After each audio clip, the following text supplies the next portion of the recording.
Can you say, I'm excited? Oh, you want to give them loving?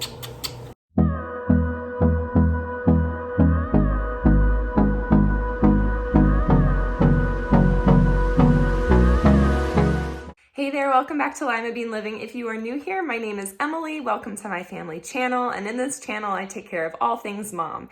And in today's world, where a lot of us are social distancing or being quarantined at home, sometimes we gotta come up with new things to do.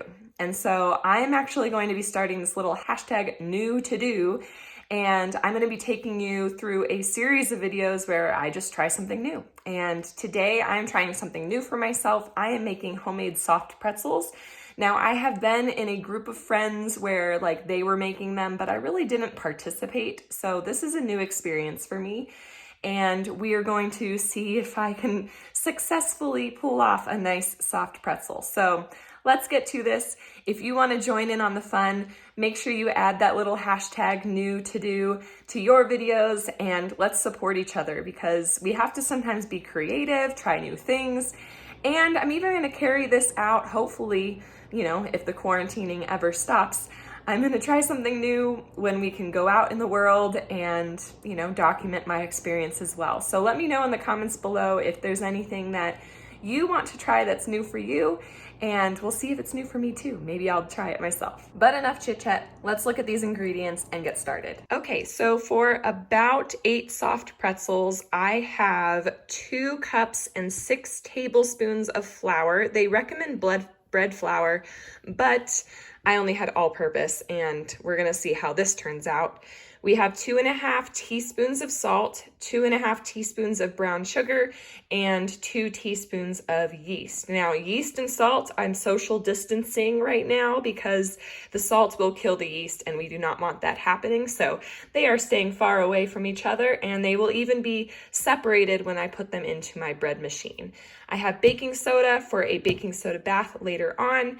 I'm going to be using 2 tablespoons with 2 cups of water. So we're going to take care of that later. And we're just going to dump this all in to this little bad guy. I also want to mention that I am waiting for my water to get somewhere between 80 and 90 degrees Fahrenheit. So I heated this up for 30 seconds in the microwave. This is 3/4 of a cup of water. And it was way too hot. So while I measured everything else, it's been kind of cooling off. So this is almost ready to get started, and I'm super excited. This water is just about 90 degrees, and I'm pretty sure that when I pour it into this kind of cold bread pan, it'll cool off a little bit more. So I'm not too worried about the 91 part. So let's go ahead. We're gonna put the water in first, and then we're gonna put the salt, and the yeast will be the very last ingredient to go into this little mixture. We do not want the salt to kill the yeast. So remember, people who are trying bread for the first time, salt and yeast must social distance. Next comes the brown sugar, and in goes the flour. So the flour's in there, we're good. We're gonna put the yeast in. And this is actually a very small batch. In my little bread machine recipe book, there are 3 different sizes, and I'm doing the small one because it's just Juan and me and Aubrey going to be eating these pretzels. We don't need that many pretzels. If I made the large batch, it would be 16. And yeah, I could probably, we'll see how this recipe goes. Maybe next time I'll make a large one. But we're doing the small one. So in goes the yeast. Now I was lucky enough to snatch up some yeast before everything went crazy. Hopefully your guys' shelves are stocked.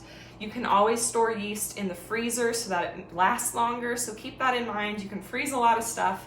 I even freeze like cheese. You can freeze bread sometimes. And if it really comes down to it, you can even freeze some milk. I don't really like the taste of it when it defrosts, but you can still use it if you're like baking with it or whatnot. All right, everything's all ready to go. And in an hour and 25 minutes, this dough will be ready for me to work with, and then we'll take care of the baking soda bath and all of that stuff. So I just got Aubrey up from her nap. As you can tell by her hair, I actually untangled some of it.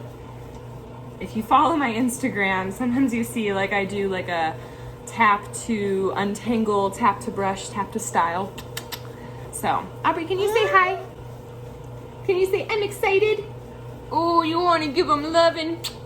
So this is a fun activity for your little ones to see like how to bake, and the ingredients are really simple. It doesn't call for anything too crazy.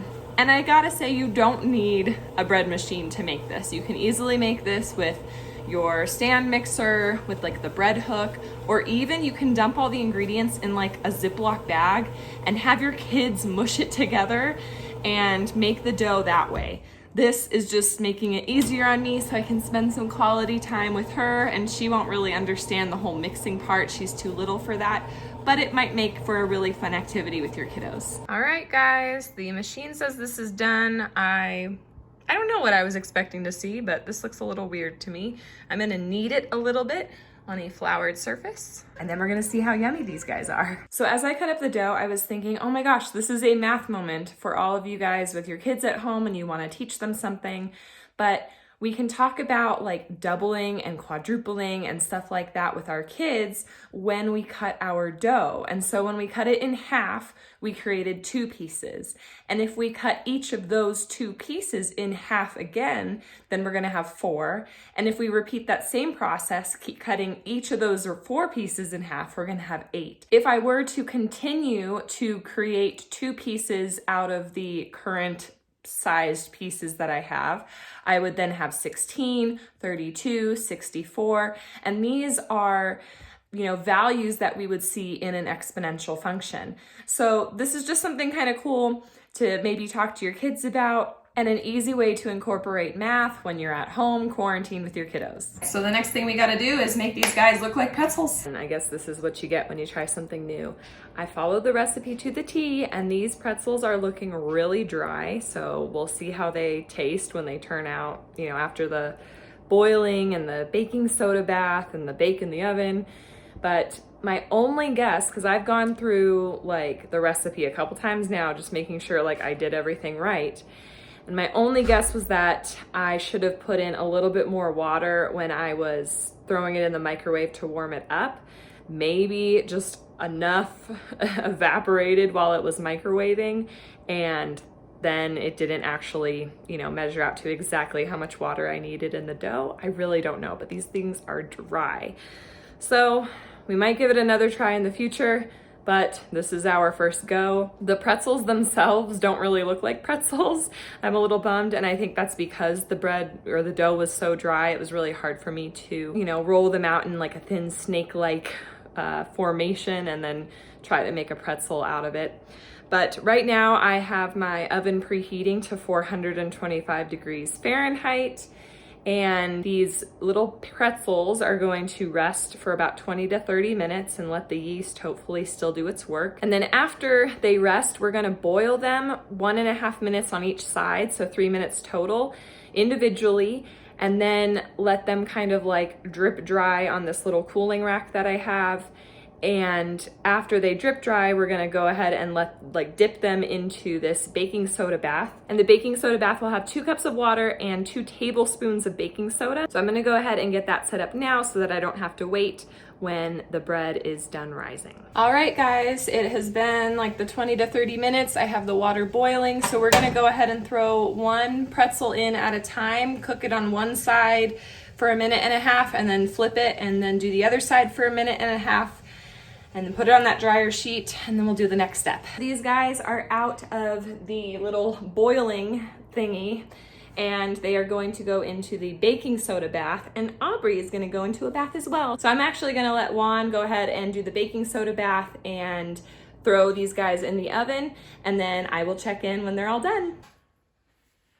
All right, hopefully these guys taste better than they look. They kind of look more like croissants than they do.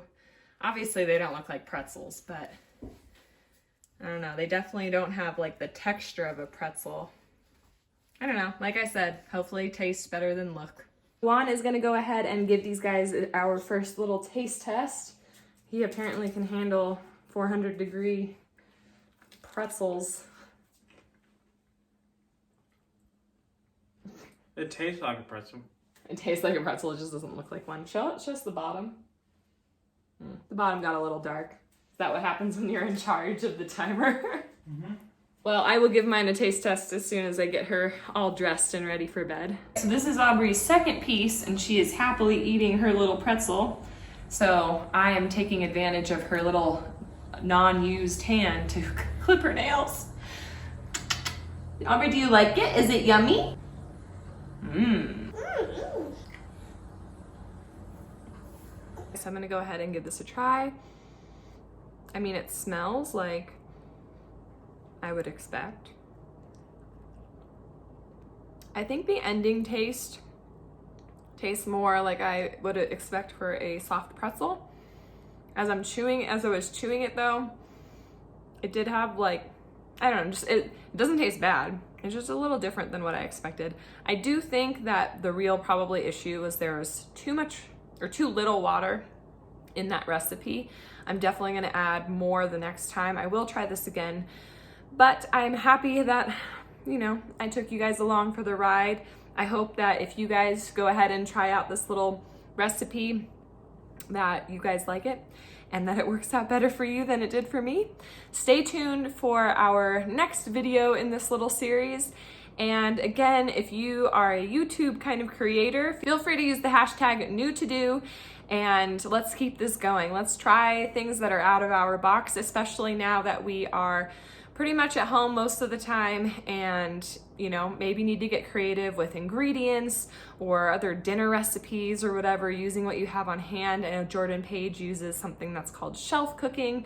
And so, you know, it's good to step out of our box every once in a while. And I hope that this video inspires you, whether or not you're a YouTube creator, maybe just on your own personal social media accounts, you know, try that hashtag and just get it out there, get it out that, you know, you're willing to step out of your comfort zone, because that's really the stage that we're in right now. And we'll catch you in the next video.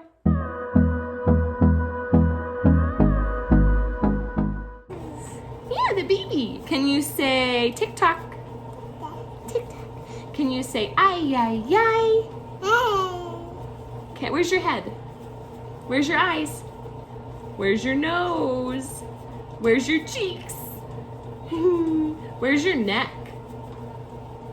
Mama's neck, right here. Where's Aubrey's neck? Yeah, where's Aubrey's shoulders? Good job. Can you say bzzz? Can you do the sleepy bees?